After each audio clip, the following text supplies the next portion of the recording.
Assalamualaikum warahmatullahi wabarakatuh. Anak-anakku sekalian yang berbahagia, mudah-mudahan pada hari ini semuanya sehat dan tidak ada yang terpapar virus corona dan dijauhkan dari pandemi ini. Anak-anakku sekalian yang berbahagia, pada kesempatan hari ini kita akan belajar IPS tentang Australia. Kita ketahui bahwa Australia adalah sebuah benua. Jadi di dunia ini ada benua Asia yang paling luas, Asia, benua Afrika, benua Eropa, benua Amerika, dan Australia. Kita ketahui Australia juga merupakan negara tetangga Indonesia,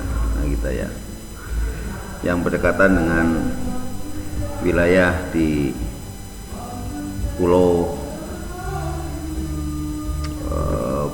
Irian atau disebut dengan Pulau Papua.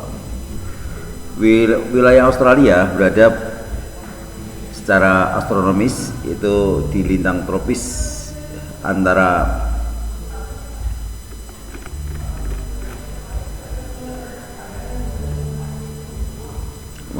wilayah Australia berada pada lintang tropis. Suhu udaranya berkisar antara 21 derajat Celcius sampai 27 derajat Celcius. Curah hujan di wilayah tropis, khususnya yang dekat dengan pantai jauh, lebih besar dibandingkan daerah pedalaman yang sedikitnya 1000 sampai dengan 1500 mm. Di kawasan Australia ini termasuk iklimnya lembab dan merupakan iklim yang bersuhu subtropis ya. Kita rata-rata tahunan antara 16 suhunya iklimnya antara 16 derajat Celcius sampai dan 21 derajat Celcius. Jadi lembab. Kemudian curah hujan yang terjadi di sana adalah antara 500 sampai 1000 mm per tahun. Di kawasan ini ya, Australia iklimnya juga sedang dan lembab, kisaran antara suhu 10 derajat sampai dengan 16 derajat Celcius. Bayangkan kalau di Indonesia kan suhunya antara 28 derajat, nah, biasanya itu. Jadi cukup berbandingan dengan Indonesia, berarti Indonesia panas ya kan, maka disebut sebagai negara tropis kalau sudah subtropis. Jadi pembagian iklim itu menurut Jung Hoon ya, itu berdasarkan Jung Hoon itu ada iklim tropis, yaitu yang berada di Khatulistiwa, iklim tropis, kemudian iklim subtropis, iklim sedang, dan iklim dingin. Anak-anakku sekalian yang berbahagia, karena kita bisa belajar di rumah daring, bisa sambil rebahan ya. Nah, di samping iklim tersebut terdapat iklim padang pasir di di Australia ini. Sebagian pedalaman Australia memiliki curah hujan yang sangat rendah, sehingga terdapat gurun atau padang pasir yang sangat luas. Ini kelihatannya yang punya padang pasir kan kalau di dalam bayangan kita hanya di Arab Saudi ya, di Timur Tengah. Ternyata di Australia juga ada gurun pasir atau padang pasir yang sangat luas. Ini terkait dengan curah hujan yang sangat rendah, yaitu kurang dari 250 mm per tahun. Bahkan ada yang tidak tersentuh hujan atau tidak ada hujan selama beberapa tahun. Namun suhunya di sana sekitar antara 16 derajat sampai 27 derajat Celcius. Kita lihat di sini ya. Ini adalah peta yang menunjukkan curah hujan, temperatur. Baik, itu adalah iklim yang ada di Australia. Kemudian kita coba untuk memahami bagaimana bentuk muka bumi Australia, bahwa pada dasarnya bahwa bumi itu tidak ada yang rata. Jadi bumi itu elip. Artinya ada yang rendah, ada yang tinggi, ya, berbentuk ada lembah, ada gunung, ya, ada dataran. Nah, itulah bumi. Nah, di Australia ini setidaknya terdapat 4 bentuk muka bumi di Australia. Ada yang berbentuk yaitu dataran pantai, kemudian ada dataran tinggi, ya, kemudian ada dataran rendah tengah, dan ada dataran rendah timur.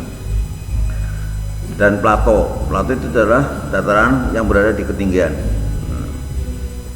Dataran pantai terdapat di bagian timur Australia yang memanjang dari Queensland sampai Victoria. Wilayah ini merupakan wilayah terpadat di Australia. Sedang dataran tinggi atau yang disebut dengan the Great Dividing Range terletak di timur Australia. Wilayahnya itu memanjang sejauh 3.500 km dari Cape York Peninsula sampai ke Tasmania. Wilayah ini terdiri atas lembah atau jurang yang curam, namun merupakan tempat yang subur. Ya. Kemudian yang itu ada dataran rendah tengah. Dataran rendah itu memiliki ciri sangat datar. Ketinggiannya di atas permukaan laut sekitar 200 di permukaan laut. Jadi masih dataran rendah ya. Jadi dataran itu dari permukaan laut itu antara tinggi 0 sampai ke sekitar 400 ya. Terjun atas batuan berusia tua, sangat kering dan sifatnya sangat kering dan sangat panas. Di sini memiliki gurun. Dataran rendah tengah ini meliputi 1/4 dari bagian benua Australia, jadi cukup luas. Nah, ini dataran rendah tengah. Kemudian yang keempat adalah plato. Plato ini adalah dataran yang berada di ketinggian atau bagian barat berada di bagian barat yang mencakup sepertiga luas benua Australia.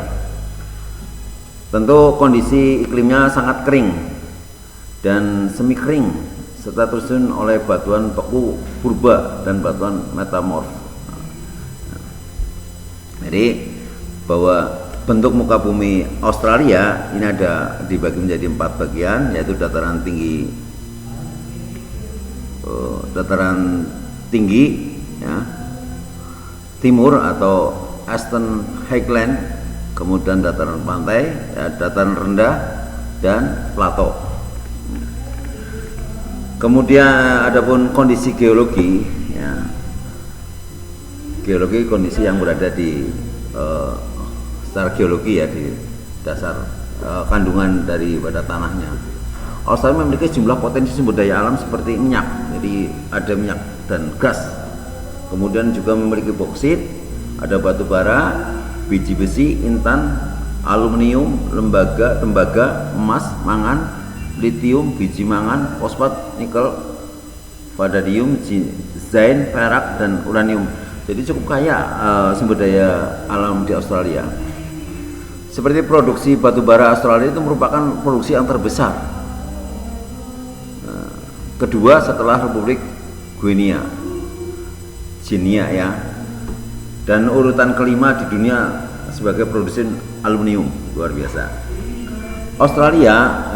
Di Australia ini ada namanya batu bara hitam, juga menempati urutan kelima di dunia setelah Amerika Serikat menghasil batu bara hitam, yaitu Amerika Serikat, Rusia, Cina, dan India, dan Australia yang memiliki juga sumber daya emas terbesar di dunia.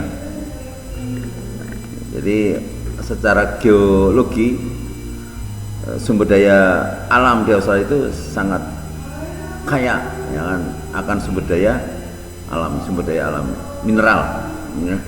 Yang kita sebut ada minyak, ada gas, ada boksit, batu bara, dan lain sebagainya. Itulah keadaan kondisi geologi Australia. Kemudian kita lanjutkan pada flora, kondisi flora dan fauna di Australia. Tentu kalau menyangkut flora dan fauna, kita akan mengenal faunanya. Yang dikenal di Australia adalah yaitu binatang yang disebut dengan kanguru. Maka Australia itu disebut juga benua kanguru karena di sana memiliki binatang yang unik, yaitu namanya kanguru.